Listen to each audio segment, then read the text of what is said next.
Hubbard was the returned savior, and that his techniques and his knowledge and his majesty would eventually bring all mankind to an enlightened state, and that was what we were doing.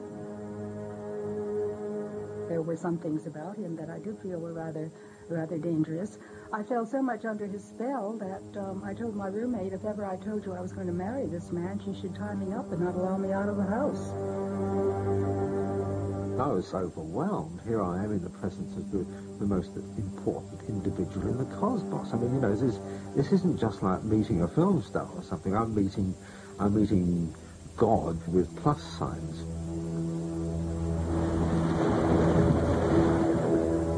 Lafayette Ron Hubbard created one of the richest and most controversial cults of our time, the Church of Scientology. He spent much of his later life at sea, on the run from those who accused him of being a crook and a charlatan.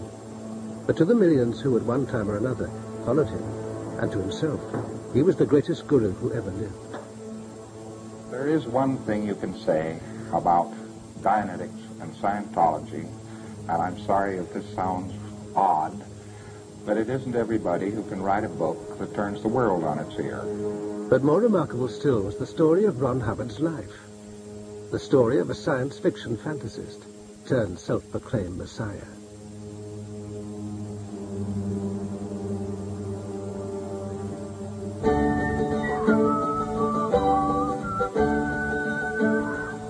Ron Hubbard was determined that from the start his life would be the stuff of legend. He was born in 1911 and told of how he was brought up on his grandfather's ranch in Montana, which, he said in a newspaper interview, covered a quarter of the state. As a small child, he was breaking broncos and hunting coyote. He claimed he grew up with old frontiersmen and cowboys, and even became a blood brother of the local Blackfoot Indians. These were all splendid tales, but all that is known for sure is that while he did used to visit a small livery stables his grandfather owned, he was brought up in an ordinary home, the only child of ordinary American parents. Towards the end of World War I, his father joined the American Navy, and the teenage Hubbard spent holidays in Guam, where the family was stationed. He traveled in China and the East. With a taste for adventure, he went prospecting for gold in Puerto Rico, and as a student, even led a sea exploration to find pirates' haunts in the Caribbean. But he couldn't resist gilding the lily.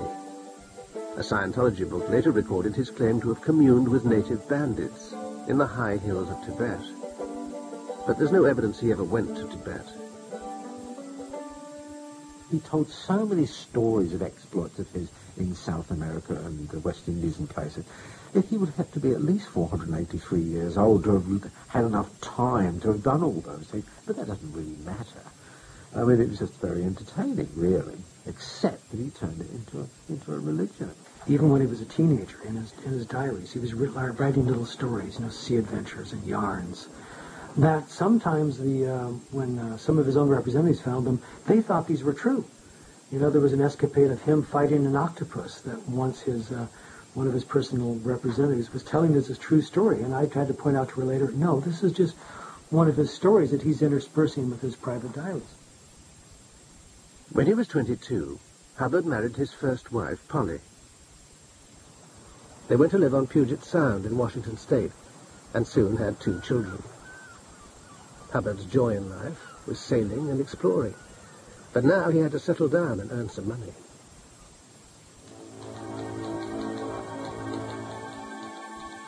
With such a prolific imagination, he became a writer, starting with adventures and fantasies for the penny dreadfuls.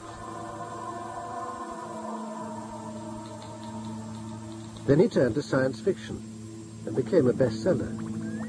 2 books, Final Blackout and Fear, were considered sci-fi classics. But Hubbard's most amazing story was about himself. His literary agent was Forry Ackerman, himself a sci-fi fanatic. One night, deep into the small hours, Hubbard told Ackerman of a bizarre event in a hospital theater. It was an event that would shape his entire life. He said that he had died on the operating table.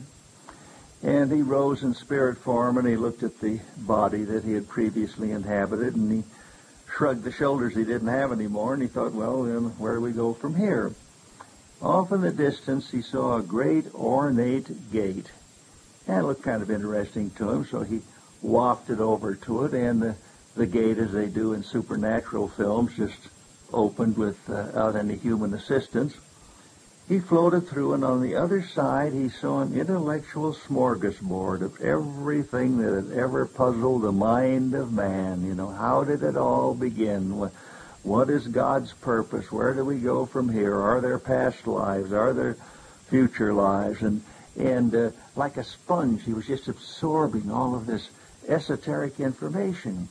And all of a sudden, there was kind of a swishing in the air, and he heard a voice, no, not yet, he's not ready. And like a long umbilical cord, he felt himself being pulled back, and he lay down in his body, and he opened his eyes, and he said to the nurse, I was dead, wasn't I? Then he bounded off the operating table. I don't know how you die, and the next minute you're bounding off an operating table. He got 2 reams of paper and a gallon of scalding black coffee. And at the end of 2 days, he had a manuscript called Excalibur, or The Dark Sword. And he told me that whoever read it either went insane or committed suicide.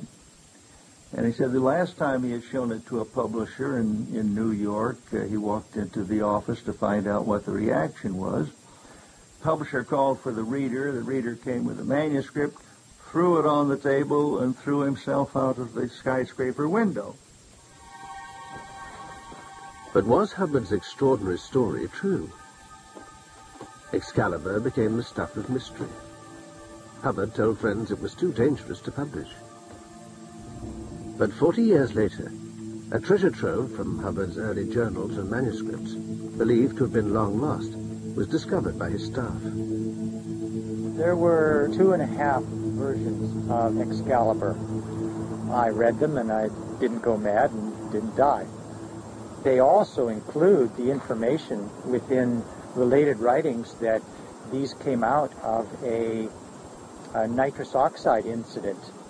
Hubbard had a couple of teeth extracted, and it was while under the effect of nitrous oxide that he came up with Excalibur. Hubbard's death was in fact an hallucination under the effects of anesthetic. So what was the intellectual dish he'd fed on? It's not particularly revolutionary.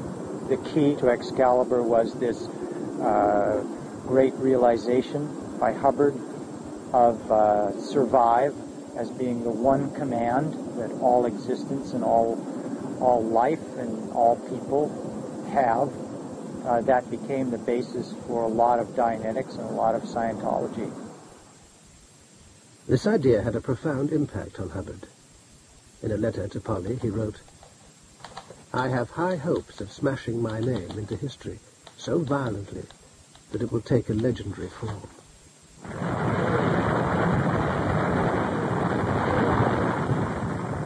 The Second World War brought a new dimension to the Hubbard legend. He said that while serving in the United States Navy, he'd been blinded, but that inspired by the insights he'd first glimpsed when he died on the operating table, he'd dramatically been able to cure himself. By 1948, through my own processing and use of the principles I had isolated up to that time, was able to pass a 100% combat physical, which was very mysterious to the government. How had I suddenly become completely physically well from being blind and lame? It was an odd story, because Hubbard's war record shows his recurring problem was a stomach ulcer. There are mentions of conjunctivitis, but none of blindness. Indeed, none of his Navy medical reports before, during, or after the war contain any suggestion of blindness.